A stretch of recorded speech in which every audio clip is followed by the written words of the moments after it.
awaken me, opened up my eyes to see everything I need to be in this world for you. Let your kingdom come, not my will but yours be done. Good morning and welcome to Awaken Me. My name is Papa Walt, and this is about as spontaneous as going to get. It is a Monday morning. It's a little bit after 7 o'clock, and I'm going to be honest with you. I did not have an inspiration for a video until this morning when I got up. And what inspired me was we had dinner the other night with our family, and we actually call it D&D, which stands for Dinner and Discipleship. So we get together once a week. We have a dinner together. We all pitch in. We sit down, eat dinner, enjoy it.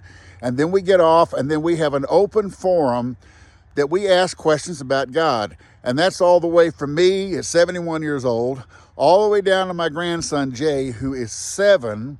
And he participates in the meeting, and I am amazed at some of the questions this young child has. But anyway, that being said, the inspiration came that I used to be a music teacher, and I guess you might want to call it a chaplain at a Christian school years ago. I actually was there for about, I think, 8-9 years, and I would do a chapel service every Friday for the kids in the elementary school. Well, then one year when COVID hit, we were concerned about, the spreading COVID and everything like that. So what I did was I did videos. So what you're going to see today is a video that I did for the kids at the Christian school.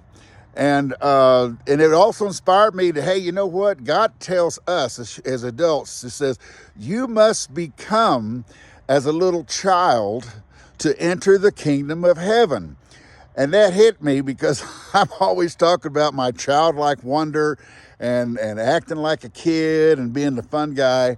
So anyway, today you're going to get a treat. I dug this out of my files, and I want you to listen to it. I hope you get something out of it. But you're going to hear me speaking probably on very, very, very, very elementary terms, because when I did this video, understand I'm speaking to kids from kindergarten all the way up to the 6th grade. And so you've got to get on that level. So forget all the adult stuff and just enjoy what the message is. All right, welcome to Awaken Me, and here's the video.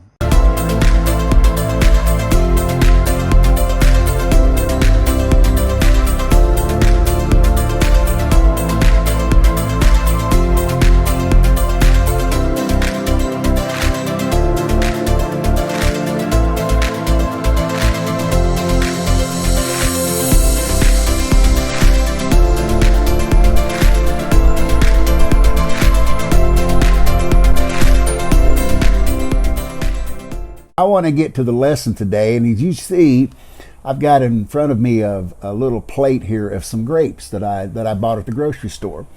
And in the beginning of the video, I showed you some grape fields, places where they grow grapes on these big vines, and then they go out and they pick them and they ship them to all over the world. Grapes are a wonderful fruit for us, and I really like them. So, I've told you over and over and over and over and over that God can use anything or anybody he wants to get a message to us. And the message came to me about grapes through my devotional that I read every day. It's called My Utmost for His Highest, and it's written by a man named Oswald Chambers. That's my devotional book I've been reading for years and years, and that's where I got the inspiration for this lesson. He was talking about some grapes. Another place that I got the inspiration was, of course, from the Bible, the Holy Bible. And there's a part in there, I think it's in the book of John. I can't remember what chapter it was because, I'm not good at addresses. But anyway, Jesus is teaching his disciples about the kingdom of God. And one of the things that he taught them was, he said this. These were his words. He said, I am the vine and you are the branches. Let me say that again. Jesus said, I am the vine and you are the branches. All right, look at this. Look at this grapes I have here. Okay, I'm holding on to the little vine that was picked off the big vine in the grape field. And this is what they ship to the grocery store. But I have a hold of the vine here. If you look at it right here, see it? Okay, this is a vine. Now, as we go down the vine, there's a branch. It branches off going this way. Now, if you see this one here, I've already eaten the grapes off of it. They were that good. All right. Here's another vine, or excuse me, this is the vine, and this is another branch with grapes on it. Now, at the end of that branch is the grape, like this right here. Now let's see what it tastes like.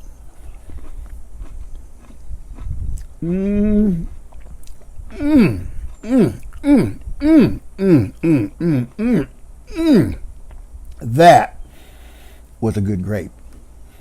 That grape was sweet. It was juicy. I can still taste it in my mouth right now. I've already swallowed. I can taste it from the tip of my tongue all the way back down my throat. That is a good grape. What's that got to do with me, Papa Walt? Can we be good grapes? Sweet grapes? Or maybe, have you ever bitten into a sour grape? Have you ever looked at a whole thing like this of grapes? They all look good and they all taste sweet until all of a sudden you pick up one and you put it in your mouth and it's like, oh gosh, I can't get it out fast enough, but it's too late. The juice is already on your tongue. We can choose to be sweet grapes or sour grapes. When we go out and about, when we go into the world and we run into people and we meet people and we sometimes talk to people, do we act like Jesus? Do we act like a sweet Jesus? A sweet grape? When we're standing in the line at Walmart and it's 14 people long, do we stand there patiently? Or do we tap our foot and look around and huff and puff? Oh gosh, I wish they'd hurry up. Or do we stand there patiently and just maybe look around? Are we kind to people when we go down the aisles? And if you've gone to Walmart, trust me, on a Monday morning, there are baskets and people everywhere. And you can't see anything when you're going down the aisle, so you get the end of it, and if you're not careful, you're going to run into somebody. So are we going to be kind to people? Are we going to let them have their way and go past us first? Or are we going to say, I'm going first? Can we be kind to people? I think we can. I think that's what Jesus has wanted us to do. He'd want us to be sweet grapes. Show people some kindness. Show people some patience. Be helpful to them. I can't tell you how many times I go to the store because I'm so tall. These little ladies come up to me and say, "Sir, could you help me get this off the top shelf?" Well, of course, ma'am. Is there anything else you'd like me to get for you? I'll follow you through the store. That is being a sweet grape. That is being a sweet grape. Or I could do it like this.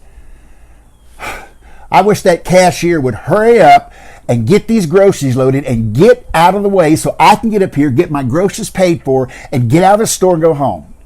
That's a sour grape. How about when my basket comes around the aisle and oops, I hit somebody? I'm going to say, am I going to say, oh, I'm so sorry? No. Or am I going to be a sour grape and say, man, why don't you watch out where you're going? Did you not see me coming down the aisle? I was here first and I get the right of way. That is a sour grape. How about just this? Go down the vitamin aisle. I mean, they got all kinds of vitamins. And there's somebody looking for something. They're just, you ever seen them? They're huffing and puffing, trying to read all those labels. You ever thought about this? Ma'am or sir, can I help you find something? And you don't even work there. And they say, well, yes, can you help me find the vitamin C's? Well, yeah, it's right over here. That is a sweet grape. Or can you be a sour grape? You mean you can't see these labels? I mean, you can't see what's here? I mean, what is wrong with you? You need new glasses? What's the matter with you? What kind of grape are you?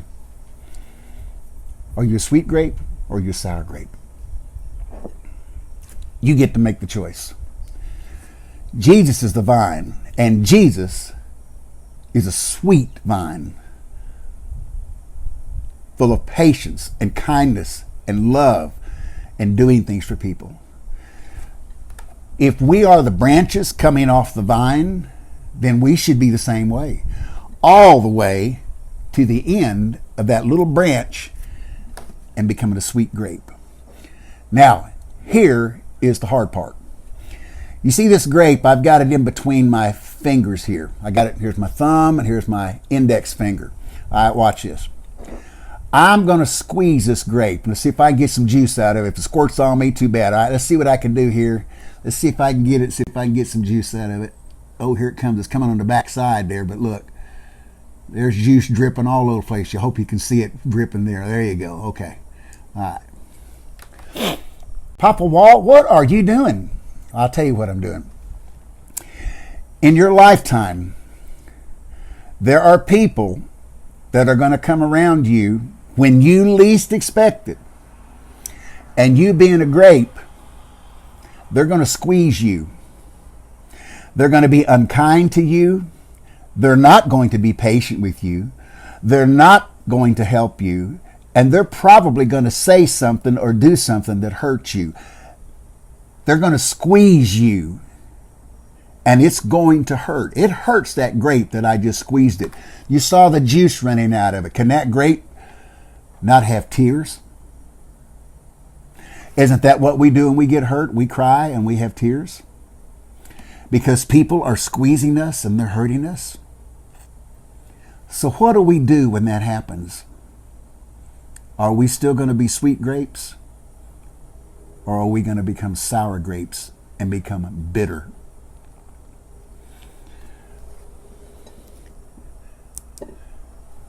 Jesus expects us to be sweet grapes all the time. And when those people come into your life and they start squeezing you and squeezing you and squeezing you, and you see the juice coming out and the tears flow and you're hurt, Jesus wants us to be sweet grapes. Because if we will stay a sweet grape, that person or persons may see Jesus in us. And that's what we're supposed to do. Those of us that believe in Jesus, those of us that accepted Jesus, those of us that try to follow Jesus and live the way he wants us to live, we are to always be sweet grapes, even when somebody is squeezing us and hurting us. We are to be sweet grapes. Awaken